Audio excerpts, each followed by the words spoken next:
Hey, welcome back to my channel, Indieauthor Jill, where I read and review indie author books, except today I'm not going to be doing that. I'm actually going to be talking about my own book, some projects that I'm working on, and talking about pen name advice.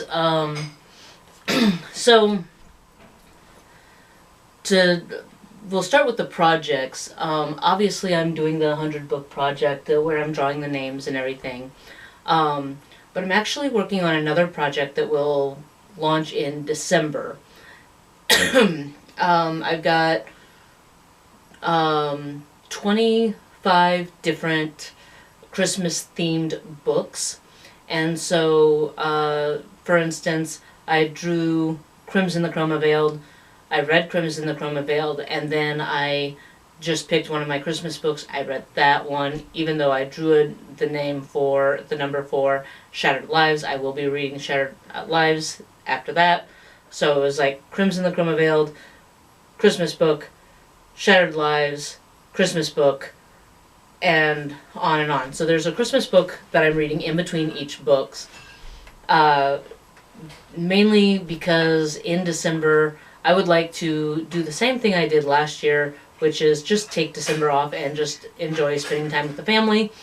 And that will be easier if I can have some videos already in the bank for December, because one of the things I don't want to do is leave my viewers without anything for December if they decide they want more content. So in December it will be like an Advent Christmas book video series. So from December 1st to December 25th, there will be a video each day from the 1st to the 25th of different Christmas books that I've read throughout the year. And I'm filming those review videos as I'm finishing the books, so that I'm giving a review while it's still fresh in my mind. And it also gives my viewers some Christmas recommendations that they can read. I think I only ended up with like 1 or 2 Christmas themed books last year, which was a little disappointing because I do enjoy Christmas themed books. So that's the projects I'm working on right now, is the Christmas Advent book videos and the 100 books here. Onto my book. I've always enjoyed Disney movies and fairy tales. It's one of the reasons, like I said in previous videos, that I really enjoyed Tales of Arcane of Fortune and Crimson the Chroma Veil, because they reimagine different fairy tales, and especially fairy tales that Disney made incredibly popular. Both of them feature Snow White. Both of them feature Beauty and the Beast.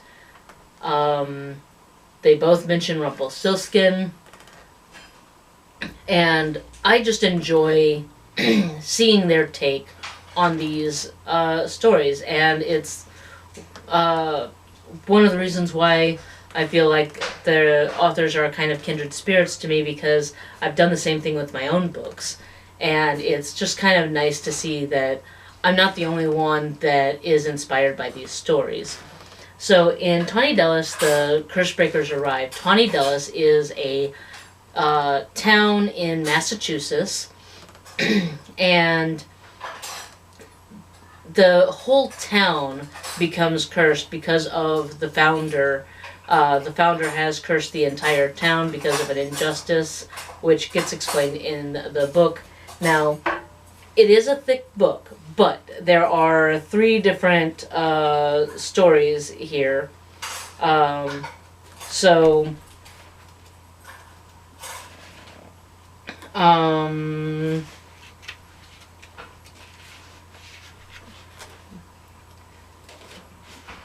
There's that one.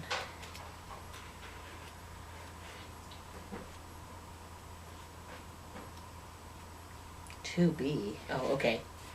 Okay, so the first story goes this far. The second story is that far, and then the third story is that far. So, like, it's broken up into 3 different stories. The first story is, and the reason it's called The Curse Breakers Arrive is because, like I said, Tawny Dallas is the town that is cursed.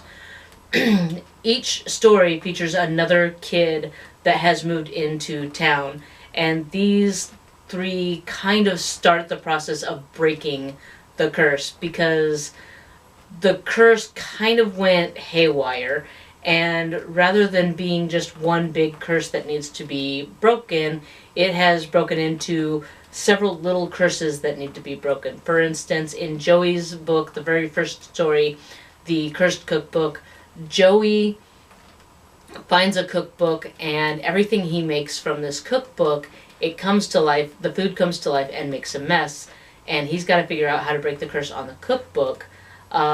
His mom, of course, does not believe that the cookbook is cursed or that the food is coming to life. She thinks Joey's making a mess because he is unhappy about moving into this boarding house.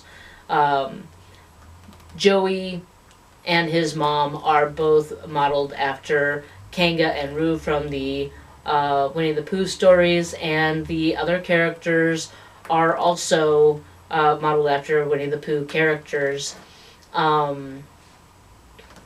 And the characters kind of come in and get introduced much in the same way that they're introduced in the Winnie the Pooh series. In other words, stories. In other words, they are introduced in the same order. So you have, with the exception of Joey and Kanga, who these 2 actually were one of the last characters to arrive. The stories of Winnie the Pooh started with Christopher Robin and Pooh Bear, and then introduced Piglet, and then the others. In this story, of course, you're getting introduced to Joey first, because he is the main character. It is middle grade fiction and fantasy, so you get introduced to Joey first, and he is the first curse breaker to arrive. And so as you get to know the other characters, Christian Thrush and Mr. Hopper and the 2 professors, Hal and Edgar, and the accountant, Philip, and then, of course, Tigger, the character that is modeled after Tigger, is introduced last, as Tigger was in the Winnie the Pooh series. And, of course, because they're adult humans in this world, they have to have jobs, and I got incredibly clever with their jobs, I think, because I think I'm hilarious. And I actually really enjoyed toying around with what kind of a job Tigger would have if he were a human man. And I even kind of included a little bit of a tongue-in-cheek inside joke towards the end where Katya, Joey's mom, says, well, it's what he does best, you know. In the second story, we kind of pull away from Joey for a little while. He's still there, and he still gets mentioned, and he still plays a part very loosely. But the next story is Gil Blanc's story. And Gil Blanc is modeled after Happy of the Seven Dwarfs. He and his 6 brothers and his mother and his father and his uncle and his grandmother move into a new house in Tawny Dallas. And because the family is modeled after the after Snow White and the Seven Dwarfs, of course they have an apple orchard on their property. It's the story is the cursed apple tree, and one of the apple trees kind of has sentience and is throwing apples, and Gil, of course, is getting in trouble because they think for some reason he's the one that is throwing apples and trying to make everybody believe that it's actually the tree. And Joey and Gil become friends. Gil meets Joey and they become friends, and they decide to investigate the tree and figure out what's going on to figure out how to break the curse of the apple tree. In the third book, The Curse in the Woods, the main character is Franklin, and I don't have to really tell you what story the characters are modeled after, because again, I think I'm incredibly witty and named the main character Franklin Stein, who moves to Tawny Dallas with his father, who is Dr. Stein, who is a surgeon of all things. Of course he is. What I really enjoyed about this story is that it starts off with when Franklin gets to Tawny Dallas. He kind of starts in the school, like he comes in towards the end of summer. Joey moves in at the beginning of summer. Gil is moved in halfway through summer, and then Franklin is moved in towards the end of summer. So he starts school, and here he meets some other characters, and every character in Tawny Dallas is modeled after a fairy tale or Disney character. So you get like the head librarian, who is modeled after a Disney character. There are characters from Beauty and the Beast. There are characters from inspired by Tarzan. There is one character that is inspired by a Lion King character, and he shows up in both The Cursed Apple Tree and The Curse in the Woods. A character modeled after Stitch is introduced. Mickey and Minnie are introduced. There are so many different characters. You even have characters from the Sleepy Hollow story, and even a Muppet shows up.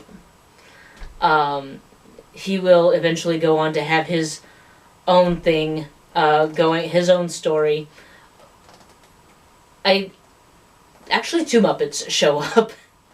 One Muppet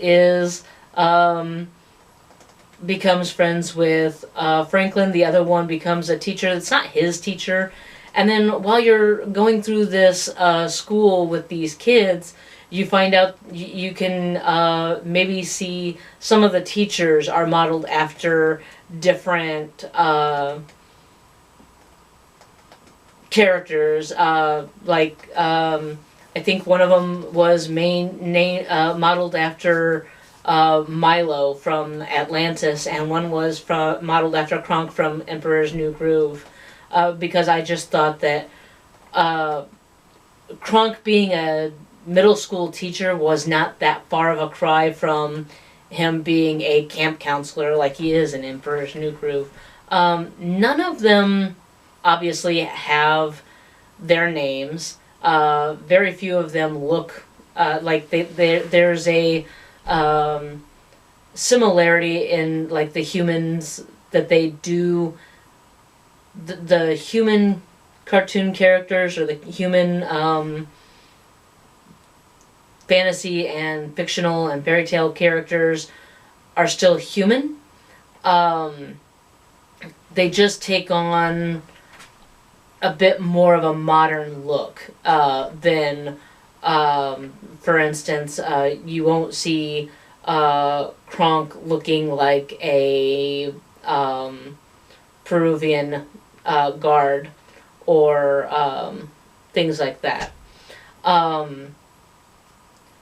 I did have a lot of fun building this world and building, figuring out, okay, if this person was in this world, would they be a teacher? Would they be a student? What would they look like? What would they act like? What would their personality be like? Who would be their best friend? And that's one of the things that I really enjoyed about it is, if you took every single Disney character, threw them into a school building as students, and I try not to leave anyone out, because like in Wall-E, of course you have Wall-E and Eve and the humans, but one of the characters that kind of gets overlooked is Hal, the little cockroach that is Wall-E's best friend. And it's like, who would Hal's buddy be in school? Who would he become friends with in this school? And I think it was a lot of fun, and I'm still having fun because I'm still working in this series, and trying to figure out, okay, who's going to be friends with who's going to get along with each other. I also have them broken up into, like, there's 6 different, like, pods, because that's what my middle school was a pod. We had, I think, 3 or 4 pods that we were in, and each one had a name. And so we had, like, there was, because the middle school was quite big, they had to kind of separate us into groups or pods and be like, okay, this history teacher is only going to teach this group of kids.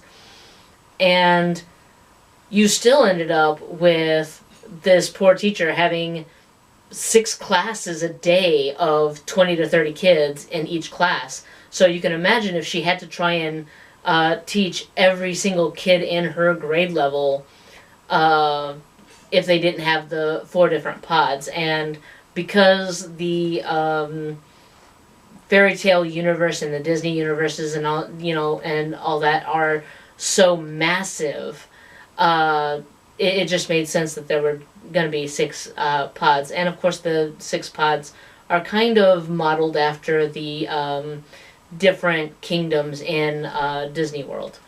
I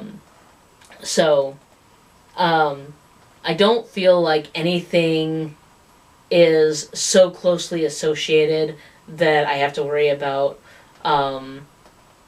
copyright infringement or anything like that, because like I said, one of the best parts about doing it this way is that you can kind of expand on it, because like if you have Winnie the Pooh and then you sit there and call him Winnie the Pooh, well, first of all, that's going to be a copyright infringement, but also you have to stick with that personality. Whereas if you call him William and make him an adult and give him his own bakery to run, then you can kind of play with that, because now he's not Winnie the Pooh, now he's William the baker. And now I can kind of play with that personality and expand on it and go deeper into it, to where a lot of these older fairy tales, the characters were very basic. And that's one of the things I love about the Tales of the Arcane of Fortune and Crimson the Chroma Veiled, is that they kind of reimagine and they go deeper into the motivations behind these characters. For instance, with Tales of Arcane of Fortune, the author had the same thought process I did of, what if the queen didn't hate Snow White? What if she loved her too much? And in her story, Snow White, she wasn't trying to kill Snow White, she just wanted to protect her. And so she was trying to find ways to put her into a deep sleep so that she would stay with her and she would never be defiled or burdened or hurt by any man in the world that didn't really love her as much as her mother did. And I like that reimagining, and so that's what you'll find in this book, is those 3 stories, the based off of Winnie the Pooh, Snow White and the 7 Dwarfs, and Frankenstein, and how Franklin, and of course as my other fellow authors did, I like to kind of take these stories and turn them on their heads. So with Franklin, instead of He's completely ostracized and everything and considered a monster. He's very much well accepted and loved by his classmates. And it was like, because that was the thing of, what if Frankenstein hadn't been ostracized? What if people didn't keep, what if they let him in? What if they looked past what he looked like and actually tried to understand him? And so that's kind of what happens with Franklin. And I like I said, I enjoy exploring these different dynamics. The story, the book is Tawny Dulles and the Cursebreaker. Tawny Dulles, the Cursebreakers arrive. The cover is a picture I took in my backyard of our axe next to some wood, because in Franklin's story he does a lot of wood chopping. The name is my pen name, Lily J. Marl. And one of the questions I keep getting or seeing on social media is, hey, writers who use a pen name, why do you use a pen name, and how do you choose your pen name if you do use one? And a lot of people that are, starting out in the writing, they're not sure if they should use a pen name, or if they do use a pen name, how do they choose one? And a lot of times I think it's like a lot of personal preference. For some writers, it's I have social media for my actual given legal name, and that's where my friends and family that personally know me can, interact with me, and I have my pen name so that I can keep my professional life and my personal life separate. Others like me cannot publish under our name because there's so many people who are publishing under my name is common enough that if you Googled it or looked it up, you would find several books that were written by someone with my name that is not me, and a lot of them are either young children's books or exercise books or books on fitness and nutrition. Not me. It's not me. Do I look like I'm writing stories about writing on fitness and nutrition? Okay. So if you're considering using a pen name and you're not sure if you should, the first thing I would suggest is go onto Amazon and just type in your name. If you come up with a bunch of books written by your name that you did not write, use a pen name. How do you know if the pen name you pick is good? Same way. Plug it into Amazon. What comes up? Nothing? Great. Use it. As far as how to choose your name, what I did for mine was I just took my first name, my middle initial, and my last name, and I just kind of rearranged the letters, which is basically how I got Tawny Dulles. I just took a name and rearranged the letters to get the town name. But I rearranged the letters in my first and last name and my middle initial and got Lily J. Marl. Lily is also a family name. It was the name of my great-great-grandmother. Yes. Either my great-great-grandmother or my great-great-great-grandmother. Either way, it's a family name, and it just felt right. My husband, like I've mentioned in another video, is working on his own story, and because we have such a common last name, and he has a very common first name, so there's very good chance that there are other writers out there with using the same name. I definitely recommended that he use a pen name, and he chose one of his son's middle names and his father's middle name, and just kind of combined them to come up with Jacob Hobart, and that's the pen name he's going to be going under. So yeah, if you have kids, by all means, pull from that. Pull from their middle names, or you can look through your family tree and see if there's a family name that you like. You can do what I did and rearrange the letters. There's a lot of different ways of doing it. You can use the old, a lot of the different online tricks of the street you grew up on and the color of your shirt, so if you lived on I don't know, I'm thinking of street names, but obviously that's not gonna work if you're like living on Main Street or 2nd Street or something like that.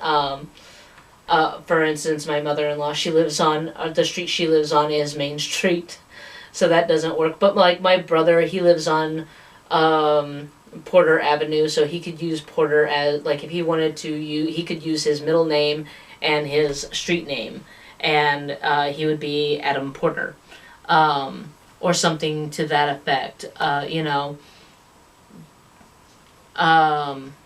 But yeah, there's plenty of different methods of picking a pen name. As far as whether or not you do, that's completely up to you. It's a personal choice, really, whether you wanted to keep your personal life and your private life separate, whether you just think your name is stupid and you don't think anybody will take it seriously. If you pull up your name on Amazon and it pulls up a million different variations of your name, and see, that's one of the things I ran into, is I couldn't use my name, my first and last name. I couldn't do my first name, middle initial, and last name. I couldn't do my first, middle, and last name, and I couldn't do my first initial, middle initial, and last name, because again, all of those variations of my name, you pull it up and there's a million different variations that come up. Well, like I said, it's either a fitness books or it's kids books, and I'm happy for them to have their success, but it's just not me, so I don't want my books to get lost in the noise, basically. So yeah, I publish under Lily J. Marl because nothing comes up except for my book when you type in Lily J. Marl. So the other reason you might use a pen name, somebody asked the question, they were talking about the issue with consistency.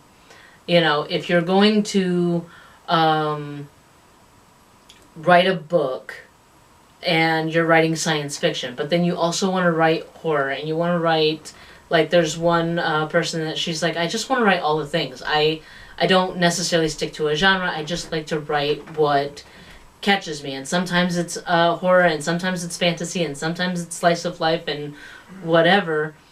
And she's like, so how do you do that and keep with consistency? And my advice to that would be, choose a different pen name for each genre, and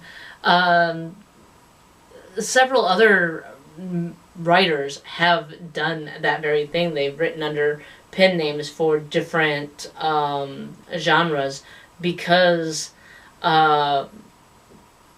people will, like, if you write fantasy and they're like, oh, she wrote this book, and you pick it up and you're like, this is not fantasy, this is a horror book, why did she write this?